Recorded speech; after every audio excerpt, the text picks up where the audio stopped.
Saudações, leitores e seguidores do Instituto Liberal. Eu sou o Lucas Berlanza e esse é mais um IL Flash.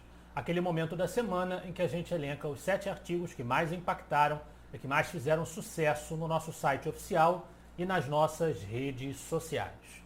E hoje o nosso primeiro artigo do IL Flash é de autoria do Carlos Júnior. Na verdade é a parte segunda de um artigo maior.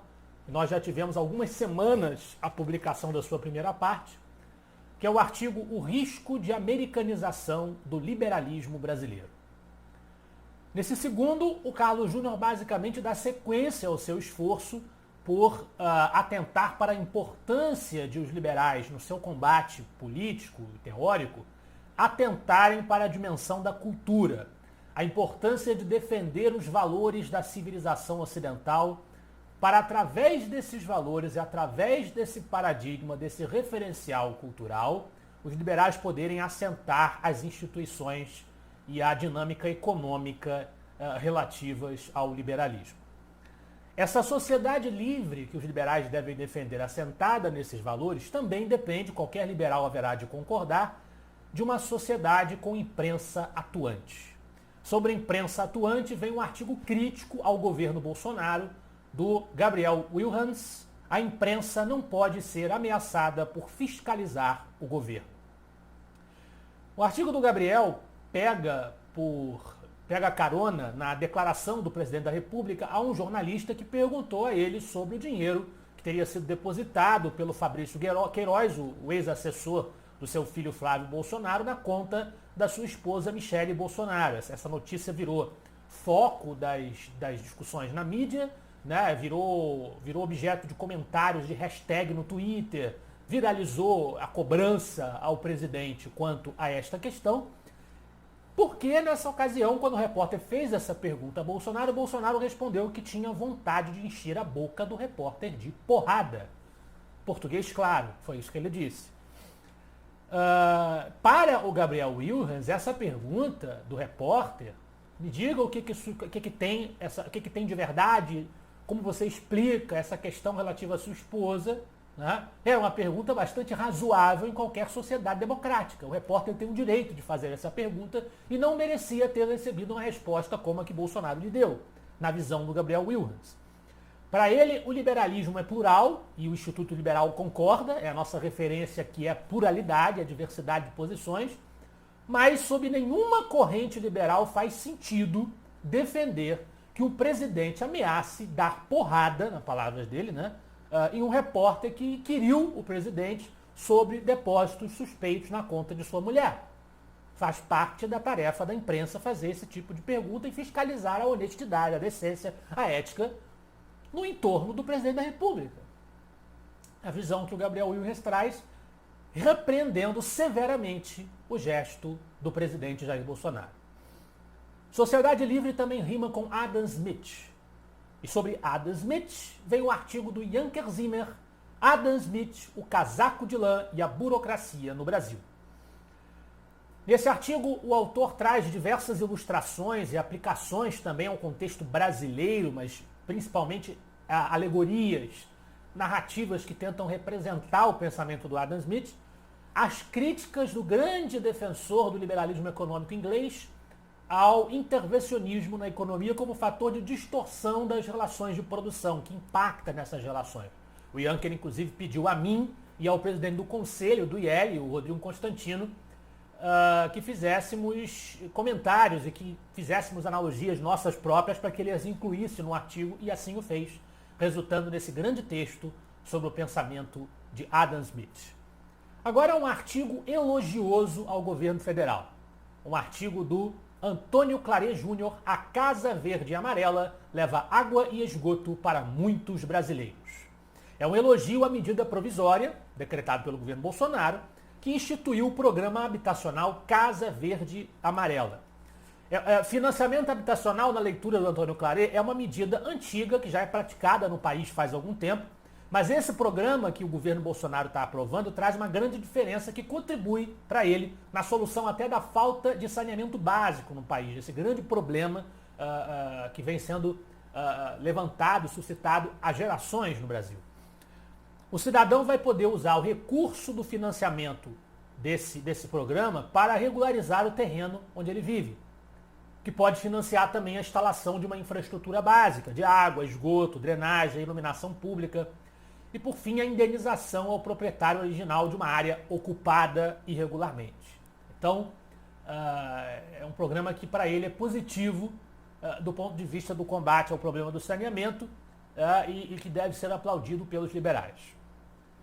Na mesma linha, ao contrário, da crítica do Gabriel Wilhans ao governo Bolsonaro, nós temos um artigo do Lucas Sampaio, A Narrativa Anti-Imprensa é Autoritária e Antiliberal.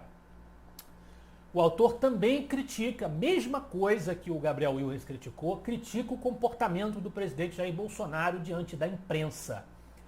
Quando o presidente, para ele vai transcender um pouco também esse incidente isolado da resposta ao repórter, ele vai abordar outras situações em que, para ele, a mentalidade autoritária do presidente da República foi externada diante da imprensa.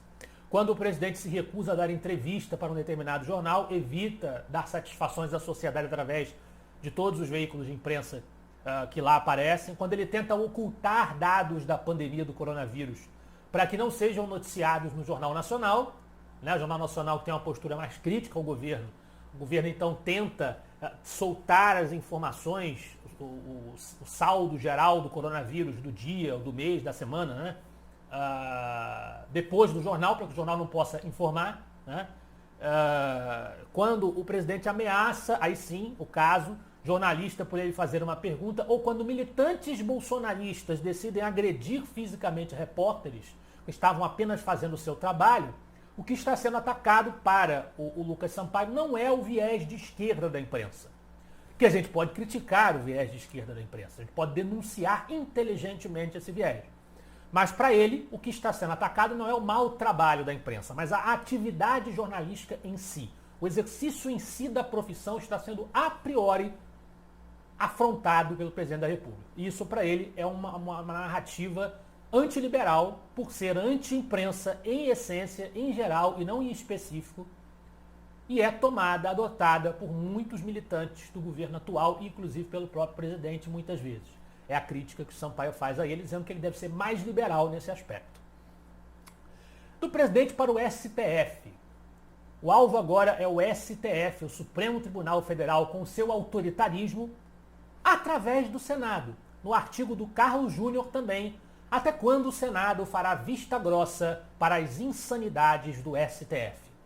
O STF que nós temos visto fazer todo tipo de traquinagem contra as liberdades individuais dos brasileiros, contra a autonomia dos poderes republicanos, STF que começa a legislar quando deveria apenas julgar, sendo a instância suprema do Poder Judiciário, STF que impõe inquérito, que vasculha, devassa a vida privada do cidadão, prende, censura, sendo ele próprio todas as partes envolvidas, parte interessada, julgador, investigador. O STF precisa ser contido, os ministros que lá estão precisam ser contidos. E o instrumento constitucional para conter os ministros do Supremo nos seus desvarios autoritários é o impeachment, é a pressão do Legislativo, especificamente do Senado Federal, que a Câmara não tem competência para isso. É o Senado que tem que apurar, investigar, denunciar, punir autoridades da República como o presidente. Tanto que o impeachment de fato acontece lá, a Câmara ela autoriza a abertura do processo, oficialmente falando, e também os ministros do Supremo. Então, para o Carlos Júnior, a estratégia de quem quer conter o STF, os ministros, o autoritarismo dos ministros do STF, é pressionar os senadores da República, para que eles articulem um processo de pressão, de punição a esses desvarios autoritários dos ministros do Supremo. Encerrando o nosso IL Flash de hoje, tem um artigo meu, de minha autoria, na Liderança. A decisão do TSE é o novo capítulo do antiliberalismo brasileiro.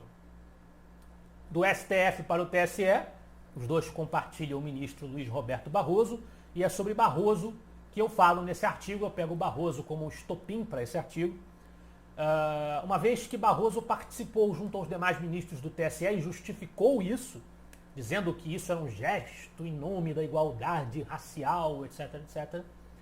A decisão do TSE, uma decisão que deveria ser legislativa e não judiciária, mais um exemplo do autoritarismo deles, desse pessoal da toga, né? Que determinou a distribuição equiparada, proporcional de fundos de campanha e de propaganda, tempo de propaganda eleitoral entre brancos e negros nas eleições brasileiras. Esse tipo de especificação de grupos, na verdade, não é não faz parte da tradição liberal. Muita gente associa Barroso ao liberalismo, acreditem se quiser, inclusive acadêmicos brasileiros. Mas a verdade é que isto não é liberal, isto bebe da fonte autoritária, da tradição antiliberal brasileira. A gente vai encontrar exemplos disso em Alberto Torres, na República Velha, com a sua proposta constitucional basicamente corporativista em relação ao Senado, a composição do Senado, a eleição dos senadores. A gente vai encontrar isso em Brizola e em João Goulart, no comício da Central, pregando uma constituinte de operários, trabalhadores, militares nacionalistas, etc, etc. A gente vai encontrar isso em Tabata Amaral, atualmente com seu programa de cota para mulheres no parlamento. Nós, liberais, precisamos repudiar vivamente esse tipo de iniciativa que, na verdade, desfigura a democracia liberal. Esse foi o nosso IL Flash de hoje. Eu espero que vocês gostem dos artigos e dos debates que o Instituto Liberal proporciona. Semana que vem estaremos de volta. Afinal de contas, para nós, você é a parte mais importante da sociedade. Até a próxima.